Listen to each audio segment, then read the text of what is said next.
وہ مجھ سے میرے اور میرے ساتھیوں کے بارے میں سوالات کرنے لگی۔ میں اب فنگ کو کافی حد تک جان چکا تھا۔ وہ اعتماد کے قابل لڑکی تھی۔ میں نے اسے اپنے علاوہ صفدر اور زریکل کے بارے میں بھی تمام ضروری باتیں بتا دی۔ میں نے اسے اپنا اصلی نام شاہ جہان بتایا۔ وہ شاہ جہان کا لفظی مطلب نہیں جانتی تھی، تاہم اس لفظ کے صوتی تاثر نے اسے کافی متاثر کیا۔ وہ کہنے لگی، مسٹر شاہ جہان، آپ کے فرار ہونے کے بارے میں تفصیل ابھی تھوڑی دیر پہلے معلوم ہوئی ہے۔ آپ نے جھرنے کے قریب نشیب میں چھلانگ لگا دی تھی۔ کچھ دیر آپ ایک قریبی مکان میں گھسے رہے۔ وہاں ایک عورت آپ کے ہاتھوں زخمی ہوئی۔ آپ کے ہاتھوں کی کٹی ہوئی رسی بھی اسی مکان سے ملی ہے۔ جب محافظوں نے اس مکان کا گھیراؤ کیا تو آپ دیوار پھلانگ کر بھاگ نکلے۔ راستے میں آپ نے کم از کم 3 افراد کو اپنے چھرے سے زخمی کیا ہے۔ شکر کا مقام ہے کہ ان میں سے کوئی شخص بھی جان لیوا طور پر زخمی نہیں ہوا، ورنہ آپ کی تلاش میں شاید اس پوری بستی کو خالی کرا لیا جاتا۔ اس قبیلے کے قانون میں قتل، اغوا اور آبروزی وغیرہ کے لیے بڑی سخت سزائیں مقرر ہیں۔ سزا کے تذکرے پر میرا دھیان زری گل کی طرف چلا گیا۔ میں نے فنگ سے پوچھا، جس وقت میں فرار ہوا میرا دوست زری گل بھی میرے ہمراہ تھا، اس کے بارے میں کچھ معلوم ہوا؟ نہیں، مجھے اس بارے میں کچھ نہیں پتا۔ میں نے پوچھا، بیلاس کے بے ہوش بھائی کو کہاں چھوڑ کے آئے تم لوگ؟ اس کے گھر میں، وہ اب ہوش میں ہے۔ اس کی گردن ایک طرف سے پھولی ہوئی ہے، سر گھمانے میں سخت تکلیف محسوس کرتا ہے۔ اسے کچھ معلوم نہیں کہ اس کے ساتھ کیا ہوا ہے۔ اس کا خیال ہے کہ اہل محلہ میں کسی نے پیچھے سے آ کر اس کی گردن پر چوٹ لگائی ہے۔ ہم نے بھی اس کے خیال کی تردید کرنا ضروری نہیں سمجھی۔ ویسے اب وہ قابو میں ہے، باپ نے اسے کافی ڈانٹا ڈپٹا ہے۔ لیکن آپ نے اس کے ساتھ کیا کیا تھا؟ وہ ایک دم مردہ گرگٹ کی طرح پٹ سے گرا تھا۔ مجھے خود بھی نہیں معلوم، میں تو بس اسے گردن سے پکڑ کر پیچھے کھینچ رہا تھا۔ میں نے سادگی سے کہا، معلوم نہیں اسے میری بات پہ یقین آیا یا نہیں۔ بہرحال اس نے موضوع ترک کر دیا۔ کیا آپ بتائیں گے کہ آپ کس طرح اس علاقے میں پہنچے اور آپ کی گرفتاری کیسے عمل میں آئی؟ اس موضوع پر پھر بات ہوگی، ہمارا یہ وقت بہت قیمتی ہے، لہٰذا کسی اہم موضوع پر بات کرنی چاہیے۔ تو پھر بتائیں اب آپ کے کیا ارادے ہیں؟ کس سلسلے میں؟ جس سلسلے میں آپ یہاں آئے ہیں، میرا مطلب ہے کہ ہمیں اور اپنے آپ کو یہاں سے نکالنے کے لیے آپ کیا کریں گے؟ ابھی کچھ بھی طے نہیں ہے۔ ہمارا طریقہ کار کا دار و مدار حالات پر ہے۔ ابھی تو میں مکمل طور پر اندھیرے میں ہوں۔ مجھے تو یہ بھی نہیں معلوم کہ تمہارے دونوں ساتھی کہاں ہیں، زندہ بھی ہیں یا نہیں۔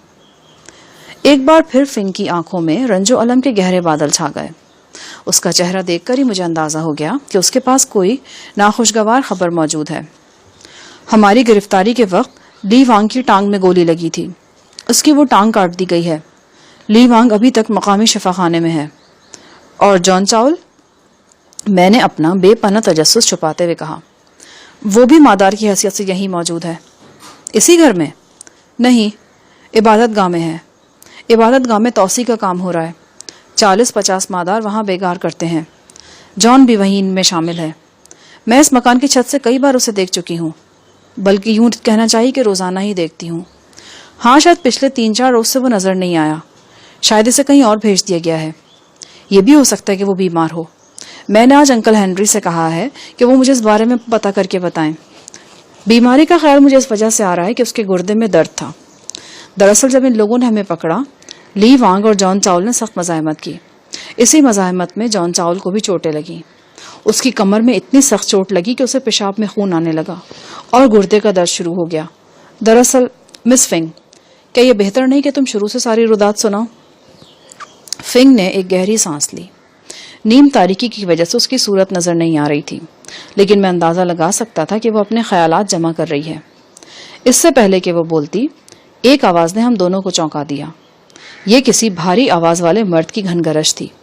وہ ابھی ابھی بیرونی دروازے سے اندر داخل ہوا تھا اور اب برآمدے کے آس پاس کھڑا کسی سے باتیں کر رہا تھا۔ آواز سن کر فنگ ایک دم بے چین نظر آنے لگی۔ اس نے جلدی سے دروازے کی جھری سے آنکھ لگائی۔ وہ بیٹھی تھی۔ میں نے کھڑے ہو کر جھری کے بالائی حصے سے باہر جھانکا۔ ایک ہٹا کٹا شخص میری نگاہ کے سامنے آیا۔ اس نے جینز کی پتلون اور فر کی جیکٹ پہن رکھی تھی۔ بال مقامی لوگوں کی طرح لمبے اور کانوں میں وزنی بالیاں تھیں۔ اس کے ہاتھ میں کسی جانور کی زنجیر تھی۔ اس جانور کو دیکھ کر میں ششدر رہ گیا۔ وہ تیندوا تھا۔ تیندوے کو پینتھر اور ہنٹنگ لیپرڈ بھی کہا جاتا ہے۔ یہ انتہائی غیصیلا، لڑاکا، خونخوار اور خبیث درندہ سمجھا جاتا ہے۔ یہ قد کاٹ میں عام چیتے سے کچھ چھوٹا ہوتا ہے، لیکن طاقت میں اس سے زیادہ. سور اور گائے بیل تک کو چیر پھاڑ کے رکھ دیتا ہے. جو تیندوا میں اپنے سامنے دیکھ رہا تھا اس کی جلد سفید تھی, اوپر سے داغدار تھے. اس کے منہ پر ایک جالی دار غلاف تھا اور اس کے طور اتوار سے اندازہ ہوتا تھا کہ اسے سدھایا گیا ہے. فر کی جیکٹ والا شخص بلند آواز میں بول رہا تھا. میں نے دیکھا اس کا مخاطب وہی بوڑھا ہے جسے فنگ انکل کہتی تھی. بوڑھے کی گھنی سفید بھووں کے نیچے اس کی آنکھیں ڈری ڈری نظر آ رہی تھیں اور زبان تیزی کے ساتھ اس کے پوپلے منہ میں حرکت کر رہی تھی. پھر بڑھیا بھی باہر آ گئی. وہ بوڑھے ہنری کی بیوی تھی, تاہم میں صاف دیکھ سکتا تھا کہ وہ سفید فام نہیں بلکہ مقامی عورت ہے. شوہر کی طرح اس کے چہرے پر بھی ہوائیاں اڑ رہی تھیں. فنگ بدستور جھری سے آنکھ لگائے بیٹھی تھی. میں نے محسوس کیا کہ وہ بھی سہمی ہوئی ہے. پھر جیسے اسے ایک دم کچھ یاد آیا, وہ اٹھ کر کھڑی ہو گئی اور میرے کان میں بولی, یہ دیکھ لو, یہ ہے بیلاس کا ہونے والا شوہر, قابے. پھر میں نے جھری سے آنکھ لگائی اور غور سے اس شخص کو دیکھا. وہ 40 سال کے لگ بھگ تھا. اس کے نقوش بھدے اور کرخ تھے. یہ بات بالکل ٹھیک تھی کہ وہ کسی بھی طرح بیلاس جیسی نرم و نازک لڑکی کے قابل نہیں تھا. کچھ دیر بلند آواز سے بولنے کے بعد اس نے تیندوے کی زنجیر کو جھٹکا دیا اور اسے اپنے ساتھ کھینچتا ہوا بیرونی دروازے کی طرف بڑھ گیا. میں نے فنگ سے پوچھا, کچھ پتا چلا؟ کیا کہہ رہا تھا یہ شخص؟ وہ نفی میں سر ہلانے لگی. ابھی میں مقامی زبان کے بارے میں کچھ نہیں جانتی. پھر اس نے مجھے چند ضروری ہدایات دیں اور دروازہ کھول کر باہر نکل گئی. فنگ کی واپسی قریباً 1 گھنٹے بعد ہوئی. اس وقت تک گہری تاریکی پھیل چکی تھی. میں صرف اس کا حیولہ ہی دیکھ سکتا تھا. ایک نوجوان لڑکی کے ساتھ بند کمرے کی گہری تاریکی میں بیٹھنا باہر کی دنیا میں بے حد مایوب کہلا سکتا ہے, لیکن اس وادی میں یہ معمول کی بات تھی. میں نے فنگ سے اس تیندوے کے بارے میں پوچھا جسے قابے زنجیر سے تھامے پھرتا تھا. فنگ نے بتایا کہ یہ شکار کے لیے سدھایا گیا جانور ہے. قابے کے ایک اشارے پر کسی بھی انسان یا حیوان کو چیر پھاڑ کر رکھ سکتا ہے. پھر وہ بتانے لگی کہ کس طرح اس درندے نے چند روز پہلے درخت پر چڑھے ہوئے ایک مادار بچے کو ہلاک کر ڈالا تھا. فنگ کچھ گمسم سی لگتی تھی. میرے پوچھنے پر انکشاف انگیز لہجے میں بولی, قابے میری توقع سے زیادہ برا ہے مسٹر شاہ جہان. کیا کہنا چاہ رہی ہو؟ وہ انکل اور آنٹی کو دھمکا کر گیا ہے. وہ مجھ پر بے حد خفا ہے. اس کی وجہ میں ہوں. وہ بدذات کہتا ہے کہ وہ بیلاس سے شادی نہیں کرے گا. وہ تیار بھی ہو گئی تو بھی نہیں کرے گا. بیلاس کی جگہ اب وہ کہتا ہے کہ اب وہ مجھ سے شادی کرے گا. یہ کیا بات ہوئی؟ وہ بہت کینہ پرور اور خطرناک آدمی ہے. شاید آپ ٹھیک ہی کہتے تھے. کیا ٹھیک کہتا تھا؟ یہی کہ مجھے اس معاملے میں ٹانگ نہیں اڑانی چاہیے تھی. میں نے خامہ خامے بھیڑوں کے چھتے میں ہاتھ ڈالا ہے. تمہارے انکل نے کیا جواب دیا ہے؟ انہوں نے سمجھانے کی کوشش تو کی ہے اسے, اور کہا ہے کہ اس وقت بڑے گرم دماغ کے ساتھ آیا ہے. دماغ ٹھنڈا ہوگا تو اس معاملے میں بات کریں گے. کیا تمہارے انکل کو یہ اختیار ہے کہ وہ تمہارے بارے میں کوئی اچھا یا برا فیصلہ کر سکیں؟ ہر مادار کے بارے میں اس کے مالک کو ہر قسم کے فیصلے کا اختیار ہوتا ہے. انکل مجھے بغیر وجہ کے قتل بھی کر سکتے ہیں. بہرحال وہ اچھے انسان ہیں, اتنے اچھے کہ میں لفظوں میں بیان نہیں کر سکتی. وہ مجھے بیٹیوں کی طرح چاہنے لگے ہیں. وہ اس بات کا تصور بھی نہیں کر سکتے کہ مجھے قابل جیسے کسی شخص کے حوالے کریں یا کوئی ایسا فیصلہ کرے جس سے مجھے نقصان پہنچے. مگر کیا؟ یہ قابل بہت اثر و رسوخ والا شخص ہے. یہ رشتے میں اس بستی کے ملک یعنی سربراہ کا پاناما کا سالہ ہے. پاناما اس کی ہر بات مانتا ہے. پاناما کو تو جانتے ہیں نا آپ؟ ہاں, وہی جو اس بستی کا سردار ہے نا. ہاں, پاناما کی پہلی بیوی نیلم قابے کی بہن ہے. اسی کے کہنے پر پاناما نے قابے کو اس بستی میں خزانچی کی حیثیت دے رکھی ہے. لوٹ مار کا سارا مال قابے کی تحویل میں رہتا ہے. وہ جس کو چاہے خوشحال اور جسے چاہے بدحال کر سکتا ہے. اگر یہ شخص اپنی بات پر اڑ گیا نا تو میرے اور انکل کے لیے بڑی مصیبت پیدا ہو جائے گی. تو گویا اب تم چاہتی ہو کہ تمہاری جان اس چکر سے چھوٹ جائے, بھلے بیلاس کی شادی قابے سے ہو جائے. ہرگز نہیں. جو غلط ہے وہ غلط ہے, لیکن تمہارے ساتھ جو ہوگا وہ غلط نہیں ہوگا. اس کی نوبت نہیں آئے گی. خدا نے چاہا تو انکل سب ٹھیک کر لیں گے. وہ کیسے؟ انہوں نے کہا ہے کہ وہ کل یا پرسوں قابے کی طرف جائیں گے. تب تک اس کا دماغ ٹھکانے پر آ چکا ہوگا. وہ اسے سمجھائیں گے اور وہ سمجھ جائے گا. اور اگر نہ سمجھا تو پھر میں اسے سمجھاؤں گی. کیسے؟ میں جانتی ہوں اس جیسے بد کردار اور سرپھرے مردوں کو کیسے ہینڈل کیا جاتا ہے. لگتا ہے بہت جانتی ہو مردوں کے بارے میں. میں کوئی چھوئی موئی لڑکی نہیں ہوں. پہاڑ سر کرتی ہوں. مردوں کے شانہ بشانہ مہینوں سفر کرتی ہوں. ایک آزاد معاشرے میں رہتی ہوں اور ہر قسم کے لوگوں سے ملتی ہوں. خاص طور پر مردوں سے. میں نے طنز کیا. وہ ترکی بترکی بولی, تمہارے ملک کی عورتوں کی طرح مرد ہمارے لیے شجر ممنوع نہیں ہیں. کتنے اشجار سے پھل توڑا ہے تم نے؟ میں نے پوچھا. کیا مطلب؟ کچھ نہیں, میرا مطلب ہے پاکستان اور انڈیا کے علاوہ کہاں کہاں گئی تھی تم؟ نیپال اور جاپان. دونوں مرتبہ ڈیڈی میرے ساتھ تھے. ڈیڈی کا ذکر آتے ہوئے ایک بار پھر اداس ہو گئی اور مجھ سے کریت کر اپنے ساتھیوں اور ٹیم وغیرہ کے بارے میں پوچھنے لگی. میں نے ضروری باتیں اس کو بتا دیں. قریباً 1 گھنٹہ میرے پاس رکنے کے بعد وہ چلی گئی. میں نے اس سے وعدہ لیا کہ وہ کل میرے دونوں ساتھیوں یعنی صفدر اور زری گل کے بارے میں معلومات حاصل کرنے کی کوشش کرے گی. اگلے روز صبح سویرے فنگ ہی میرے لیے ناشتہ لائی. یہ ناشتہ کچے انڈوں اور باسی ڈبل روٹی پر مشتمل تھا. ساتھ میں تھوڑا سا شہد بھی تھا. یہ وہی ناشتہ تھا جو مجھے پہلے روز زہر لگا تھا, لیکن اب میں اطمینان سے کھا رہا تھا. حیرت کی بات یہ تھی کہ اب مجھے مقامی لوگوں کے جسموں سے اٹھتی ہوئی بو بھی محسوس نہیں ہوتی تھی. مجھے اچھی طرح یاد ہے کل جب میں نے بیلاس کے بھائی فواد کو دبوچا تھا تو کسی طرح کی بھی بو میرے نتنوں سے نہیں ٹکرائی تھی. اس سے پہلے بیلاس بھی کافی دیر میرے پاس بیٹھی رہی تھی. یقیناً آہستہ آہستہ میری حصہ شائمہ کند ہو رہی تھی, یا شاید میرے اپنے جسم میں بھی وہی بو باس پیدا ہونے لگی تھی جس کی وجہ کچے گوشت کا استعمال تھا. ناشتے کے دوران میں نے فنگ سے پوچھا کہ اسے صفدر یا زری گل کے بارے میں کچھ معلوم ہوا. مسٹر زری گل کے بارے میں تو نہیں, ہاں مسٹر صفدر کے بارے میں معلوم ہوا ہے. کیا؟ وہ مسکرائی اور اس نے اپنے لبادے کے نیچے سے ایک واکی ٹاکی نکال کر میرے ہاتھ میں تھما دیا. یہ کہاں سے آیا؟ یہاں ایسی بہت سی چیزیں موجود ہیں. سیاح اور کوپیما آئے دن لوٹتے رہتے ہیں اور ایسی چیزیں یہاں پہنچتی رہتی ہیں. یہ کیا کام کرے گا؟ اس نے واکی ٹاکی کا اینٹینا کھینچا اور مائک کے قریب لگا ہوا سرخ بٹن دبا دیا. مختصر آلے میں سے شائیں شائیں کی آواز آنے لگی. وہ بولی, تاحال اس کی بیٹری کام کر رہی ہے, اور جب بیٹری ختم ہو جائے گی تو یہ وقتی طور پر بیکار ہو جائے گا. پھر جب کوئی اور بیٹری مال غنیمت میں ملے گی تو پھر اس میں جان پڑ جائے گی. لیکن تم یہ میرے ہاتھ میں کیوں تھما رہی ہو؟ اس لیے کہ اس طرح کا ایک دوسرا سیٹ آپ کے دوست صفدر کے پاس ہے اور وہ کسی بھی وقت آپ سے رابطہ کر سکتا ہے. واقعی؟ میری آنکھیں حیرت سے ابل پڑی. فنگ نے اس بات میں سر ہلایا. لیکن یہ سیٹ اسے ملا کہاں سے؟ میں نے دیا ہے. یہ واکی ٹاکی انکل ہنری کو مال غنیمت میں ملا تھا. پتہ نہیں کب سے ان کے پاس بیکار پڑا ہوا ہے. میں کل جاتروں میں گئی تو ساتھ ہی اس کو بھی لے گئی. وہاں مسٹر صفدر سے ملاقات ہوئی تو میں نے سیٹ کا ایک ریسیور انہیں تھما دیا اور یہ بھی بتا دیا کہ دوسرا ریسیور آپ کے پاس ہے. ونڈرفل. اس کا مطلب ہے کہ میں صفدر سے رابطہ کر سکتا ہوں. اتنی جلدی مت کریں. رابطہ مسٹر صفدر خود کریں گے آپ سے, موقع محل دیکھنے کے بعد. یقیناً یہی بات مناسب تھی. معلوم نہیں صفدر کہاں اور کس پوزیشن میں تھا. رابطہ اسی کی طرف سے ہونا چاہیے تھا. اس روز میں نے سارا دن صفدر کے رابطے کا انتظار کیا. ہم جب سے سوادی میں پہنچے تھے ہمارے درمیان بات چیت بالکل نہیں ہوئی تھی. میری توقع کے عین مطابق صفدر نے شام کے بعد رابطہ کیا. اس وقت کمرے میں گہری تاریکی پھیل چکی تھی. مکان کے کسی گوشے سے پیانو بجانے کی آواز آ رہی تھی. پیانو بجانا انکل ہنری کا مشغلہ تھا اور وہ اپنا زیادہ تر وقت اسی مشغلے میں صرف کرتا تھا. میں نے ہنری کو جتنی مرتبہ سنا اس نے ہالی ووڈ کے ایک پرانے فلمی گیت کی دھن بجائی.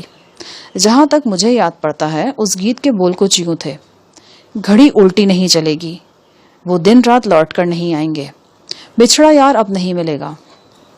پورا مکان آواز سے گونج رہا تھا. میں غیر ارادی طور پر اس آواز سے لطف اندوز ہو رہا تھا جب اچانک میرے سامنے رکھے واکی ٹاکی پر سگنل موصول ہوا اور بیپ بیپ کی باریک آواز ابھرنے لگی. میں نے لپک کر آلہ اٹھایا, ایک بٹن دبا کر سسٹم آن کیا. صفدر کی جانی پہچانی آواز میری سماعت سے ٹکرانے لگی. ہیلو شاہجہان صاحب, Safdar speaking. Hello hello hello Safdar, میں شاہجہان بول رہا ہوں. شاہجہان صاحب آپ کیسے ہیں؟ میں بالکل ٹھیک ہوں. تم کہاں سے بول رہے ہو؟ آپ جس مکان میں ہیں اس کے پچھواڑے ان لوگوں کی عبادت گاہ ہے جسے جاترو کہتے ہیں. میں یہیں ایک حجرے میں مقیم ہوں. میری حیثیت یہاں قیدی کی ہے. لوہے کا ایک وزنی گولا اس وقت میری پنڈلی سے بندھا ہوا ہے. میں اس گولے کو اپنے ساتھ گھسیٹ گھسیٹ کر بہت آہستگی سے چل سکتا ہوں. جب ان لوگوں نے مجھ سے کام لینا ہوتا ہے تو یہ گولا میرے پاؤں سے نکال دیتے ہیں. کیا کام کر رہے ہو تم یہاں؟ میں یہاں نوعمر لڑکوں کو لڑائی بھڑائی کی ٹریننگ دے رہا ہوں. روزانہ ایک وقت اس بارے میں جانتا ہوں. میں نے صفدر کی بات کاٹی. میں یہ پوچھنا چاہتا ہوں کہ کیا یہاں سے نکلنے کا کوئی امکان ہے؟ مجھے تو بالکل بھی نظر نہیں آتا. بے حد سخت نگرانی ہے. میرے پاؤں سے روزانہ صرف 1.5 گھنٹے کے لیے زنجیر نکالی جاتی ہے اور اس دوران میں کم از کم 2 مسلح افراد سر پہ کھڑے رہتے ہیں. ویسے بھی یہ وادی عجیب و غریب ساخت کی ہے. شاید آپ کو اسے دیکھنے کا اتفاق نہ ہوا ہو. یہ ایک پیالہ سا ہے. اس کی 3 اطراف عمودی دیواریں ہیں. یہ دیواریں قدرتی کٹاؤ کے سبب وجود میں آئی ہیں اور رسہ لگائے بغیر ان پر چڑھنا ناممکنات میں سے ہے. چوتھی جانب ایک تیز کوہی نالا ہے اور اس پر لکڑی کا پل بنا ہوا ہے. اس پل پر 24 گھنٹے سخت نگرانی کی جاتی ہے. اس وادی میں داخلے کے صرف 2 راستے ہیں. ایک تو لکڑی کا پل، دوسرا ایک سرنگ نما درہ جس کی چوڑائی بمشکل 10 فٹ اور گہرائی 100 فٹ کے لگ بھگ ہے. اس کے اندر سے گزریں تو آواز گونجتی ہے. یہ بڑی قابل دید جگہ ہے. درے میں کھڑو کر اوپر دیکھیں تو قریباً 100 فٹ اوپر آسمان ایک باریک لکیر کی طرح نظر آتا ہے. اس درے پر بھی انتہائی سخت نگرانی کی جاتی ہے. در حقیقت ان لوگوں کی بقا اسی میں ہے کہ یہاں کا کوئی قیدی کسی بھی صورت فرار نہ ہو سکے. جب کبھی بھی ایسا ہوا اور کوئی شخص قرب و جوار کی دشوار گھاٹیاں طے کر کے کسی آباد علاقے میں پہنچ گیا، ان لوگوں کی سلامتی خطرے سے دوچار ہو جائے گی. تمہارا مطلب ہے کہ یہاں سے نکل بھاگنے کا امکان صفر ہے؟ جی، فی الوقت تو یہی نظر آ رہا ہے. کوئی ہتھیار وغیرہ ہے تمہارے پاس؟ نہیں. اب کیا ارادے ہیں؟ جو آپ کے ہیں. شاید کہ اذیت ناک موت کا صدمہ بڑی مشکل سے جھیلا ہے میں ہی جانتا ہوں کہ خود پر کیسے قابو پائے رکھا ہے. بے فکر رہو، یہ ان لوگوں کا قرض ہے ہمارے اوپر. ہم یہ قرض ماسود اتاریں گے. کچھ پتہ چلا فلپائنیوں کے بارے میں؟ کچھ. یہ جو لڑکی تمہیں واکی ٹاکی دے کر گئی ہے نا، یہ فنگ ہے. اوہ گاڈ، میں تو اسے جاپانی یا کورین سمجھ رہا تھا. اگر مجھے معلوم ہوتا کہ یہ فلپائنی ہے تو ضرور اس کا نام پوچھنے کی کوشش کرتا. یہ واکی ٹاکی بڑے کام کی چیز ہے صفدر، اسے بچا کر رکھو. ہمیں زیادہ لمبی بات نہیں کرنی چاہیے کیونکہ بیٹری ریپلیس نہیں ہو سکتی. مگر یہ تو بتائیں بات کہاں سے کر رہے ہیں؟ اسی مکان کے ایک تاریک کمرے سے جس کے بارے میں تمہیں معلوم ہوا ہے. اور زری گل کہاں ہے؟ وہ میرے ساتھ نہیں ہے. بہرحال وہ بھی خیریت سے ہے. دوبارہ کال کے لیے یہی وقت مناسب رہے گا نا؟ صفدر نے پوچھا. ہاں، لیکن ہمیں سخت ضرورت کے تحت ہی رابطہ کرنا چاہیے. رسمی کلمات کے بعد ہم نے سلسلہ منقطع کر دیا.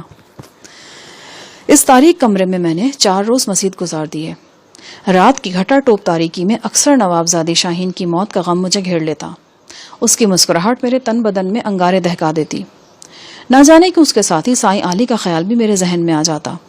مجھے لگتا جیسے سائیں کو بھی شاہین کی موت کا اتنا ہی دکھ ہوا تھا جتنا مجھے. اور اگر سائیں مجھے اپنے ارد گرد نظر نہیں آ رہا تو اس کی ایک ہی وجہ تھی کہ وہ عیسیٰ جان کے تعاقب میں ہے. فنگ ہن میری ضرورت کا خیال رکھ رہی تھی. اس وادی میں چونکہ دن کے معمولات جلدی شروع ہو جاتے تھے تو مجھے الگ صبح جاگنا پڑتا. ناشتے کے بعد میں پھر سو جاتا. 8-9 بجے کے لگ بھگ آنکھ کھلتی. اس وقت انکل ہنری اپنے کام میں مصروف ہوتا. 7 والے کمرے میں اس نے ایک چھوٹا سا دواخانہ بنا رکھا تھا. وہ جڑی بوٹیوں کی شناخت میں ماہر تھا اور ان کے مرکبات کو دواؤں کی شکل دینا بھی جانتا تھا. میری معلومات کے مطابق اس وادی کے باشندوں کی تعداد 1,500 نفوس کے قریب تھی. یہ آبادی 2 حصوں میں منقسم تھی. دونوں حصوں کو علیحدہ ناموں سے پکارا جاتا تھا. اتنے زیادہ لوگوں کو طبی سہولتیں فراہم کرنا آسان کام نہیں تھا. ہنری کی شکل میں اس آبادی کو ایک ماہر ڈاکٹر اور کیمسٹ میسر تھا. انکل ہنری انگریز تھا اور قریباً 50 سال قبل ایک مادار کی حیثیت سے اس وادی میں پہنچا تھا. اس کی جوان سال بیوی بھی ساتھ تھی. اس وادی میں پہنچ کر اس کی بیوی بیمار ہو گئی اور 2-3 ہفتے کے اندر مر گئی. انکل ہنری کو صدمے نے نیم پاگل کر دیا. وہ کئی ماہ دیواروں سے سر ٹکراتا رہا. آخر ایک اور لڑکی اس کی زندگی میں آ گئی. اس خوبصورت مقامی لڑکی کا نام چشمک رابین تھا. چشمے جیسی چنچل اور پھولوں جیسی نوخیز رابین کے محبت بھرے ہونٹوں نے ہنری کے زخم دل سے رنج و الم کا سارا زہر چوس لیا اور وہ اس کی بیوی بن گئی. ہنری نے بھی دل و جان سے فیصلہ کر لیا کہ وہ اپنی باقی زندگی اسی وادی میں گزارے گا. جڑی بوٹیوں کی پہچان کا فن ہنری کو ورثے میں ملا تھا. اس کا یہ فن اس وادی کے باشندوں کے لیے بہت سود مند ہو سکتا تھا. وادی کے سربراہ پاناما نے ہنری کو خصوصی اہمیت دینا شروع کر دی. مقامی لوگوں کے بقول پاناما 50 سال پہلے بھی موجود تھا اور جوان سال تھا. اس انہونی کی وضاحت میں آگے چل کر کروں گا. پاناما کی آشیرواد سے پہلے تو ہنری کی مادار یعنی قیدی کی حیثیت ختم کی گئی. پھر اسے رہائش اور خوراک کی بہتر سہولتوں کا حقدار قرار دیا گیا. بتدریج ہنری مقامی باشندوں میں رچ بس گیا اور اسی ماحول کا حصہ بن گیا. اب ماضی سے اس کا کوئی ناتا نہیں تھا. اگر کوئی ناتا تھا تو بس ایک پیانو تھا اور ایک نغمہ تھا. اس نغمے کی دھن وہ اکثر تنہائی میں بجایا کرتا تھا. ان 4-5 دنوں میں 2 مرتبہ صفدر نے بھی مجھ سے مختصر بات کی. وہ زری گل کی خیر خیریت دریافت کرنا چاہتا تھا.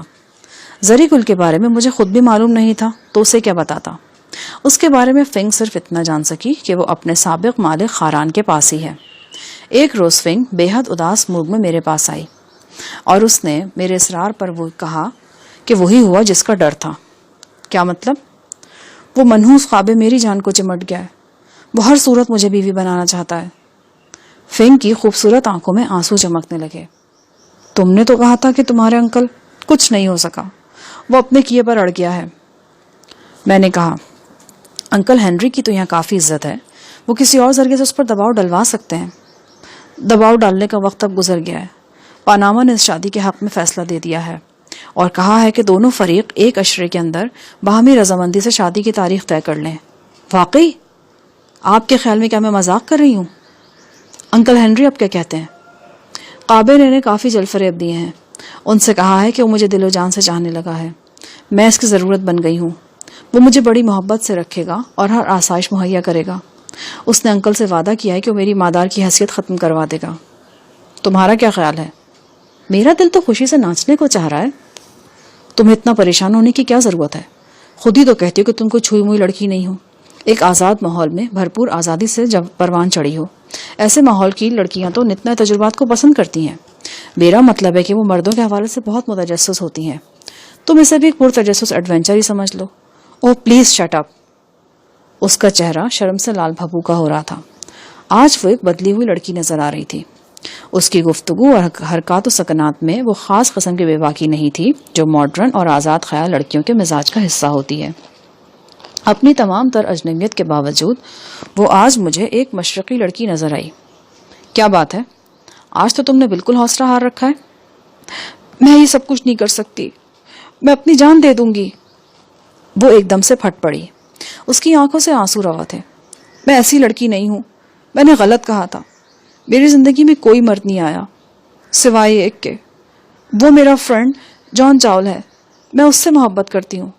ہم نے زندگی بھر ساتھ رہنے کی قسمیں کھا رکھی ہیں. میں اس کے سوا کسی کو اپنی زندگی میں داخل نہیں کر سکتی, کسی قیمت پر بھی نہیں. وہ ہچکیاں لے رہی تھی. ہر ہچکی کے ساتھ اس کی خوبصورت گردن میں سامنے کی طرف چھوٹا سا گڑھا پڑ جاتا تھا. وہ سرتاپا لرز رہی تھی. اس کا یہ انکشاف حیران کن تھا کہ وہ جان چاول سے محبت کرتی ہے. مجھے اس پر ترس سا آ گیا. اپنی سہیلی کی بھلائی کا سوچتے سوچتے وہ خود ایک سخت مصیبت میں گرفتار ہو گئی تھی. اس بستی کا وہ ایک بااختیار شخص تھا اور فنگ ایک قیدی تھی جس کی زنجیر کسی کو بھی تھمائی جا سکتی تھی. پیار محبت کرنے والوں کے لیے میرے دل میں ہمیشہ سے ایک گداز رہا ہے, ایک نرم گوشہ جس پر اہل وفا کی اجارہ داری ہے. شاید اسی لیے میں خود بھی اس جذبے کا گھائل ہوں. میں سوچنے پر مجبور ہو رہا تھا کہ مشرق پھر مشرق ہوتا ہے. یہ فلپائنی لڑکی ہر طرح سے یورپین یا امریکن نظر آنے کی کوشش کرتی رہی تھی. اسے بے باکی کا دعویٰ بھی تھا اور وہ کوپہمائی جیسا کٹھن کام کرتی تھی, لیکن اندر سے وہ وہی مشرقی لڑکی تھی جو صرف اپنے محبوب کے نام کی مالا جپتی ہے اور اپنے جسم و جاں کو صرف اور صرف اسی کی امانت سمجھتی ہے. میں نے انگلی سے فنگ کی تھوڑی اوپر اٹھائی اور پوچھا, یہاں سے نکلنا چاہتی ہو؟ اس نے اشک بار آنکھوں سے میری طرف دیکھا اور اس بات میں سر ہلا دیا. تو پھر تیار ہو جاؤ, ہم کل رات تک یہاں سے نکل جائیں گے. کہاں جائیں گے؟ خدا کی زمین بہت بڑی ہے, لیکن یہاں زمین بڑی نہیں ہے. یہ وادی ایک بہت بڑا قید خانہ ہے. یہاں آنے والا شخص کبھی واپس نہیں گیا. میں اس بات پر یقین نہیں رکھتا. بہرحال میں اس موضوع پر تم سے بحث نہیں کرنا چاہتا. مجھے صرف یہ پوچھنا ہے کہ کیا تم واقعی اس گھر سے نکلنا چاہتی ہو؟ میں نکلنا چاہتی ہوں کیونکہ میں اس گھر میں رہی تو وہ شیطان قابے اپنے شیطانی ارادوں میں کامیاب ہو جائے گا, لیکن میں اس طرح نہیں نکلنا چاہتی کہ انکل اور آنٹی کی جان عذاب میں آ جائے. تمہارے جانے سے انکل آنٹی کی جان کیوں عذاب میں آ جائے گی بھائی؟ آپ بھول رہے ہیں کہ میں ایک مادار ہوں. اگر میرے پاؤں میں زنجیر نہیں ہے تو اس کی وجہ یہ ہے کہ انکل ہنری نے پاناما کو میرے فرار نہ ہونے کی ضمانت دے رکھی ہے. میرے فرار ہونے پر انکل اور آنٹی کو پاناما کے شدید ترین غضب کا سامنا کرنا پڑے گا. میں کسی صورت انکل آنٹی کے اندھے اعتماد کو ٹھیس نہیں پہنچا سکتی. اس کا حل بھی نکل سکتا ہے. یہاں سے فرار ہوتے وقت تمہارے انکل اور آنٹی کو معمولی زخمی کر دیا جائے گا. اس کے علاوہ کچھ ایسے ثبوت بھی چھوڑ دیے جائیں گے جن سے پتہ چلے گا کہ تمہیں زبردستی لے جایا گیا ہے اور انکل آنٹی تمہاری حفاظت کے سلسلے میں بے بس ہو گئے تھے. اس سے کچھ فرق نہیں پڑے گا شاہ جہاں صاحب. یہاں کے قانون بڑے بے لچک ہیں. انکل آنٹی پر پھر بھی مصیبت آئے گی. اس کے علاوہ ایک بات اور بھی ہے، ہو سکتا ہے کہ قابے کی طرف سے میری حفاظت کا انتظام کیا گیا ہو۔ میرا مطلب ہے کہ اس مکان کی نگرانی کی جا رہی ہو۔ جو ہی ہم یہاں سے نکلیں گے دھڑ لیے جائیں گے۔ تم تو ہر امکان کو رد کر رہی ہو۔ میری کچھ سمجھ میں نہیں آ رہا۔ فنک کی درد مندی اور دلیری اس کے لیے مصیبت بن گئی تھی۔ قابے نے اس کی سہیلی کو چھوڑ کر اس کا پیچھا لے لیا تھا۔ اس تنگ و تاریک کمرے میں میں نے 3 دن مزید گزارے۔ ان دنوں میں فنک سے صرف ایک مرتبہ ملاقات ہوئی۔ مجھے کھانا آنٹی پہنچاتی تھی۔ جھریوں بھرے چہرے والی وہ عمر رسیدہ عورت بہت کم گو اور کم آمیز تھی۔ وہ مقامی تھی، تاہم انکل ہینری کی طویل صحبت میں رہ کر اسے انگریزی بولنا آ گیا تھا۔ فنک کی سہیلی بیلاس کا معاملہ بھی یہی تھا۔ وہ 4-5 سال انکل ہینری اور آنٹی رابین کی گھریلو ملازمہ رہی تھی اور تھوڑی بہت انگریزی سیکھ گئی تھی۔ ایک روز ہینری بھی میرے پاس آیا۔ اس نے مجھ سے کہا کہ میں فنک کا ساتھی ہوں، لہٰذا اسے یہ سمجھاؤں کہ یہ شادی کرنے کے سوا اس کے پاس اب کوئی چارہ نہیں۔ مزید خرابی سے بچنے کے لیے کڑوا گھونٹ اسے پینا ہی پڑے گا۔ چوتھے روز میری فنک سے ملاقات ہوئی تو اس کی آنکھیں رو رو کر باقاعدہ سوجی ہوئی تھیں۔ اس نے انکشاف کیا کہ صرف 2 روز بعد اسے قابے کے حوالے کیا جا رہا ہے اور اس کو زبردستی شادی کا نام دیا جا رہا ہے۔ فنک کی دودھیا پیشانی پر ایک سفید لکیر بھی نظر آ رہی تھی۔ یہ لکیر میں پہلی بار دیکھ رہا تھا۔ میرے پوچھنے پر فنک نے کہا، اب میں مادار نہیں، آزاد ہوں۔ میری حیثیت مقامی لوگوں کی ہو گئی ہے۔ وہ مقامی عورتیں جو غیر شادی شدہ ہوتی ہیں پیشانی پر ایک لکیر کھینچتی ہیں۔ یہ آزادی تمہیں کس کے حکم سے ملی ہے؟ پاناما کے حکم اور قابے کی خواہش پر۔ قابے نے انکل سے وعدہ کیا تھا کہ وہ مجھ سے شادی کرے گا، اور شادی مادار سے نہیں آزاد عورت سے کی جاتی ہے، لہٰذا قابے نے مجھے آزاد کرا لیا ہے۔ آزادی، بہت پریشان لگتی ہو تم۔ ہاں، جبکہ مجھے خوش ہونا چاہیے، جشن منانا چاہیے۔ پرسوں شادی ہو رہی ہے نا میری۔ میں نے اس کی تھوڑی اوپر اٹھائی۔ اس کی پلکیں جھکی رہیں اور چہرے پر خفگی طاری رہی۔ فنک، میں نے تمہاری رہائی کا پروگرام طے کر لیا ہے۔ وہ ٹھٹک کر میری طرف دیکھنے لگی۔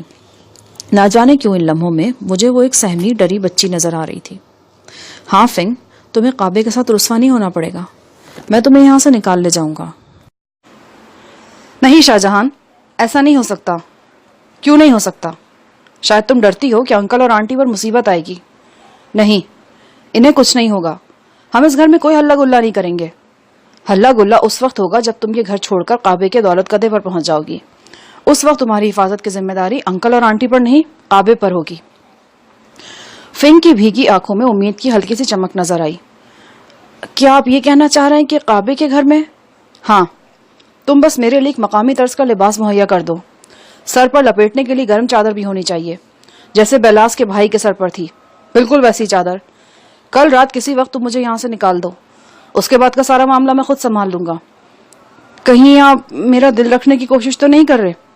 ہرگز نہیں، میں تم سے وعدہ کر رہا ہوں، اسے اپنی جان پر کھیل کر نبھاؤں گا۔ وہ کچھ دیر گمسم سی میری آنکھوں میں جھانکتی رہی۔ معلوم نہیں کیوں پر آپ پر یقین کرنے کو دل چاہ رہا ہے۔ اگر دل چاہ رہا ہے تو کر لو یقین، بلکہ یقین محکم کر لو، کیونکہ ہمارے قائد کا فرمان بھی یہی ہے۔ وہ جاپانی لہجے والی انگریزی میں بولی، آپ کا مطلب ہے قائد اعظم محمد علی جناح؟ میں نے خوش ہو کر اس بات میں سر ہلا دیا۔ کتنے عظیم آدمی تھے وہ، میں نے ان کے بارے میں پڑھا ہے۔ آپ پاکستانی یقیناً ان پر فخر کر سکتے ہیں۔ آپ کرتے ہیں نا فخر؟ میں ٹھنڈی سانس لے کر رہ گیا، کیونکہ اس سوال کا جواب بہت تلخ تھا اور بہت طویل بھی۔ اتنے میں دروازے کے قریب سے کسی نے مدھم آواز میں فنک کو پکارا۔ وہ جلدی سے اٹھ کھڑی ہوئی، چہرے پر ایک بار پھر مردنی سی چھا گئی۔ پرسوں ہونے والی شادی کی تقریب کے لیے مہمان آنا شروع ہو گئے تھے، اب میرے لیے یہاں آنا مشکل ہو جائے گا۔ دیکھو بھی، تمہیں ایک بار تو آنا پڑے گا میرے ناپ کا لباس لے کر، اور شاید ایک بار پھر مجھے یہاں سے نکالنے کے لیے۔ اس کے چہرے پر الجھن نظر آ رہی تھی، لیکن اتنا وقت نہیں تھا کہ وہ مجھ سے سوال جواب کر سکتی، لہٰذا دروازہ کھول کر وہ باہر چلی گئی۔ اگلے روز گھر میں چہل پہل رہی۔ صاف اندازہ ہو رہا تھا کہ اس 4 دیواری میں کوئی تقریب برپا ہونے والی ہے۔ عورتوں کی آوازیں اور بچوں کی چہکاریں سنائی دیتی تھیں۔ گاہے بگاہے کوئی بانسری قسم کا ساز بھی بجایا جاتا رہا۔ سردی بہت بڑھ گئی تھی۔ میں بند کمرے کے اندر لحاف میں لپٹ کر بھی ٹھنڈک محسوس کر رہا تھا۔ 7 mm میرے قبضے میں تھی، اور وہ چھرا بھی جو میں نے ایک مقامی عورت سے چھینا تھا۔ ان ہتھیاروں کی موجودگی میرے لیے خاص تسلی بخش تھی۔ سارا دن مجھے فنک کا انتظار رہا۔ وہ 1-2 بار دروازے کے بالکل پاس آ کر واپس چلی گئی۔ غالباً اسے موقع نہیں مل رہا تھا. اس نے دروازے کو باہر سے تالا چڑھا رکھا تھا اور چابی اسی کے پاس تھی. فنگ کی آمد رات 8 بجے کے قریب ہوئی. وادی کے اوقات کار کے لحاظ سے 8 بجے کو رات ہی کہنا چاہیے. اس وقت گہری تاریکی پھیل چکی تھی اور اہل خانہ سو رہے تھے. کسی نے آہستگی سے دروازے کا قفل کھولا اور اندر چلا آیا. وہ فنگ تھی.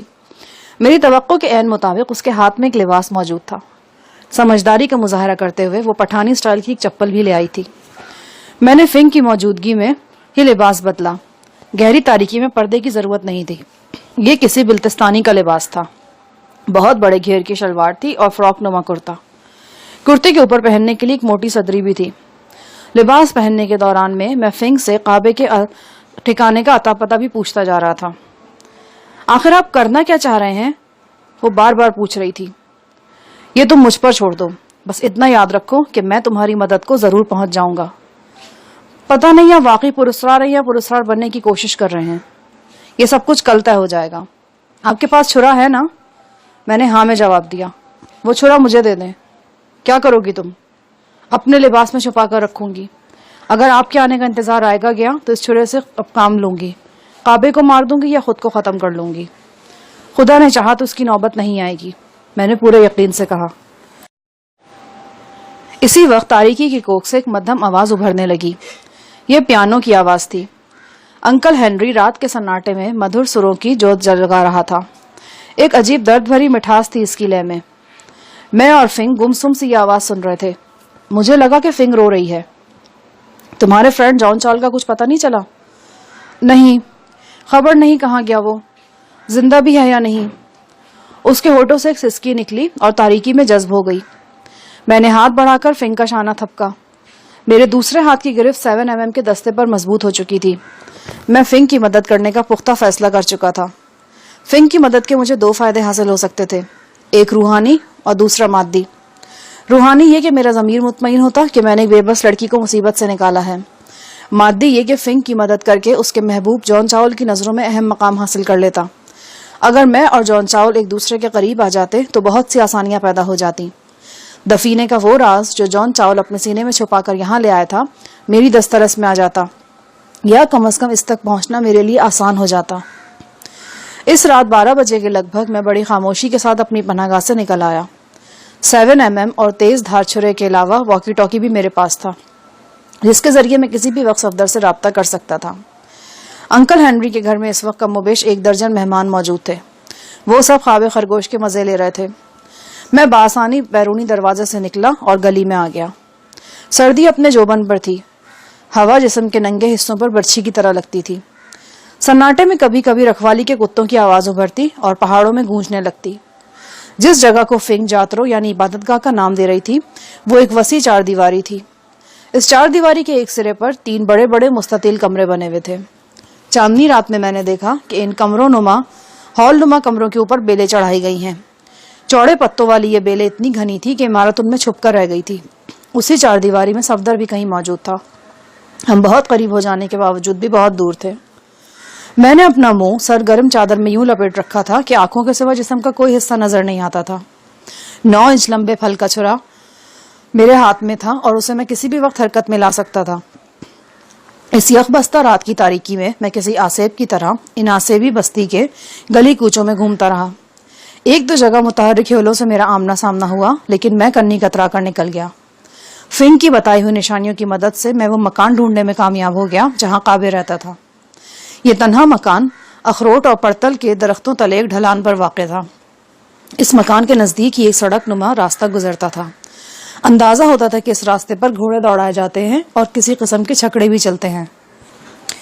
میں نے مکان کے ارد گرد ایک چکر لگایا اور ایک قریبی درخت پر چڑھ کر مکان کی چھت پر اتر گیا. گھنے درختوں کے سبب مکان کے اندر اور باہر گھٹا ٹوپ تاریکی تھی.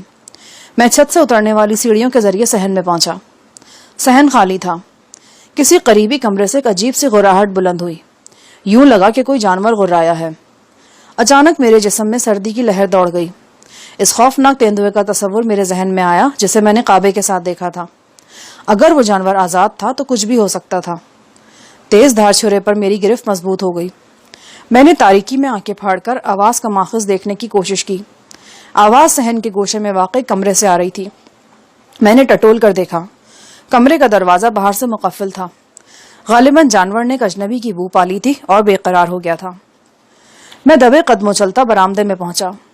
سردی روکنے کے لیے برآمدے کے دروں پر بڑی بڑی اونی چادریں لٹکا دی گئی تھیں. میں نے غور کیا تو برآمدے میں گدیلوں پر کئی افراد لیٹے نظر آئے. یقیناً یہ وہ مہمان تھے جنہوں نے کل رات کی تقریب میں شرکت کرنا تھی. اچانک اندرونی کمرے کا دروازہ کھلا اور کوئی شخص کھانستا ہوا برآمد ہوا. گہری تاریکی میں صرف اس کا ہولہ ہی دیکھ پا رہا تھا میں. یقیناً اس نے بھی میرا ہولہ دیکھا ہوگا. وہ میرے قریب سے گزر کر باہر چلا گیا. مجھے یقین تھا کہ اگر اس گھر میں موجود تمام افراد بھی بیدار ہو جائیں تو میرے لیے کوئی خطرہ نہیں. میں آسانی سے ان کے درمیان گھوم پھر سکتا ہوں. ظاہر ہے اس کی وجہ یہ تھی کہ یہاں روشنی کرنے کا کوئی تصور ہی نہیں تھا. بیلاس نے بتایا تھا کہ اس وادی میں روشنی کرنے یا آگ جلانے کی بڑی سخت سزا مقرر ہے. ایسے شخص کے ہاتھ کی 3 انگلیاں جڑ سے کاٹ دی جاتی ہیں. اپنے پروگرام کے مطابق میں اطمینان سے گھر کے مختلف حصوں میں گھومتا رہا. اس مکان میں کم و بیش 7 کمرے موجود تھے. ایک مختصر کمرہ خاص طور پر سجا سورا تھا. درمیان میں ایک چوکور تخت بچھا تھا. تخت پر گدا تھا اور اوپر کامدار ریشمی غلاف چڑھایا گیا تھا. اس تخت کے چاروں طرف جھالریں تھیں. یہ جھالریں چھت سے شروع ہو کر فرش تک چلی جاتی تھیں. میں ٹھیک سے دیکھ نہیں سکتا تھا تاہم اندازہ ہوتا تھا کہ جھالروں میں کاغذ اور کپڑے کے مصنوعی پھول پروئے گئے ہیں. کسی تیز پرفیوم کی خوشبو بھی پورے کمرے میں پھیلی ہوئی تھی. تخت کے سرہانے کی طرف مٹی کی ایک بڑی سی ہانڈی لٹک رہی تھی. اس ہانڈی میں خشک میوے، اخروٹ، بادام، کشمش وغیرہ بھرے ہوئے تھے. اس کمرے کی سجاوٹ دیکھ کر مجھے اندازہ ہوا کہ یہ کعبے کا حجلہ عروسی ہے. یقیناً یہی وہ جگہ ہے جہاں اگلے 10-12 گھنٹوں میں فنگ پہنچنے والی ہے. اس کمرے میں تو چھپنے کی کوئی ایسی جگہ نہیں تھی لیکن اس سے ملحقہ کمرے کو اس مقصد کے لیے استعمال کیا جا سکتا تھا. یہ کمرہ نیچے سے اوپر تک جانوروں کی خشک کھالوں سے بھرا ہوا تھا. ان کھالوں میں گھس گھسا کر بیٹھا جا سکتا تھا اور بوقت ضرورت آسانی سے نکلا بھی جا سکتا تھا. در حقیقت کھالوں کا یہ ڈھیر میرے لیے ایک بنی بنائی پناہ گاہ تھی. میں نے اس پناہ گاہ سے بھرپور فائدہ اٹھایا اور کھالوں کے اس ڈھیر میں خود کو یوں چھپایا کہ بس گم ہو کر رہ گیا. کھالوں سے ناگوار بو اٹھ رہی تھی لیکن سخت سردی میں ان کھالوں نے مجھے آرام بھی بہت پہنچایا. میرے اکڑے ہوئے ہاتھ پاؤں میں پھر سے حرارت جاگ اٹھی اور نرم گداز کے سبب میری آنکھیں نیند سے بوجھل ہونے لگیں. نہ جانے کب ان کھالوں میں دبے دبے مجھے نیند آ گئی. دوبارہ آنکھ کھلی تو کانوں میں مختلف آوازیں گونج رہی تھیں. مرد و زن اور بچوں کی یہ آوازیں اس پرمسرت تقریب کی علامت تھی جو آج اس گھر میں برپا تھی. میں نے بڑی احتیاط کے ساتھ چمڑے کی تہوں کے درمیان ایک سوراخ بنایا اور باہر جھانکا. کمرے کا دروازہ بند تھا لیکن روشنی سے اندازہ ہوتا تھا کہ نہ صرف دن چڑھ چکا ہے بلکہ سورج اپنا نصف فاصلہ بھی طے کر چکا ہے. میں اپنی جگہ دم سادے بیٹھا رہا اور باہر سے آنے والی آوازیں سنتا رہا. بھوک سے اب میرا برا حال تھا اور کھالوں میں دب کر میری سردی بھی دور نہیں ہو رہی تھی. سیانے ٹھیک کہتے ہیں سردی لحاف میں نہیں ہوتی، لحاف اوڑھنے والے کے جسم میں ہوتی ہے. سیانے ٹھیک کہتے ہیں کہ گرمی لحاف میں نہیں ہوتی، اوڑھنے والے کے جسم میں ہوتی ہے. اگر بھوک کی وجہ سے جسم ٹھنڈا ہو تو لحاف کچھ نہیں کرتا. میرے اندازے کے مطابق 3 بجے کا وقت ہوگا جب مجھے گلی کی طرف سے بانسری بجنے کی آوازیں آئیں. یہ بانسری کی آوازیں کورس کی شکل میں آ رہی تھیں اور اس کے ساتھ ساتھ گاہے بگاہے تالیاں بھی پیٹی جا رہی تھیں. مجھے معلوم نہیں تھا کہ اس وادی میں بارات، شادی اور رخصتی وغیرہ کی رسمیں کیا ہیں لیکن اندازہ یہی ہوتا تھا کہ بانسری بجانے والے لوگوں کی حیثیت کعبے کے باراتیوں کی ہے. اب ایک مسئلہ اور تھا. اس بند کمرے کے اندر سے میں یہ نہیں جان سکتا تھا کہ بارات آ رہی ہے یا جا رہی ہے. میں پوری توجہ سے باہر کی آوازیں سننے لگا. کچھ دیر بعد یکلخت بانسریاں خاموش ہو گئیں اور کچھ لوگ زور زور سے نعرے بلند کرنے لگے. اس کے بعد زبردست ہوائی فائرنگ ہوئی.